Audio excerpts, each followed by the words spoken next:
Ben ritrovati ad una nuova edizione del TG Flash di New Sicilia.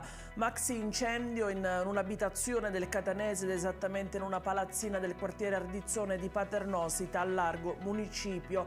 A seguito del fuoco sarebbe rimasto ustionato un uomo di 56 anni, per cui è stato richiesto l'intervento dell'elisoccorso che lo ha trasportato al centro ustioni dell'ospedale Cannizzaro di Catania. Sul posto anche i vigili del fuoco che hanno avviato le operazioni di spegnimento del rogo e hanno provveduto a mettere in sicurezza il luogo teatro dell'incendio.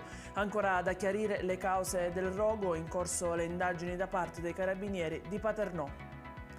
Si è conclusa ieri la seconda giornata denominata Operazione Oro Rosso, che si occupa a livello internazionale del contrasto del fenomeno dei furti di rame in ambito ferroviario.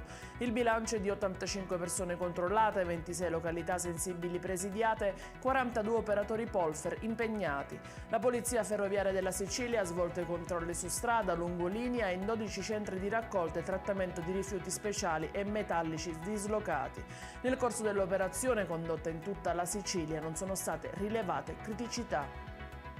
E rimaniamo in tema rifiuti, ma ci spostiamo a Messina, dove un 70enne di Roccalumera, già noto alle forze dell'ordine, è stato denunciato dai carabinieri per combustione illecita di rifiuti pericolosi. Durante un servizio di pattuglie, i militari hanno notato una colonna di fumo nero in un'area rurale nel comune di Nizza di Sicilia. Giunti sul posto hanno sorpreso un uomo mentre stava dando fuoco a un cumulo di rifiuti. Il 70enne è stato quindi bloccato e i militari hanno spento le fiamme.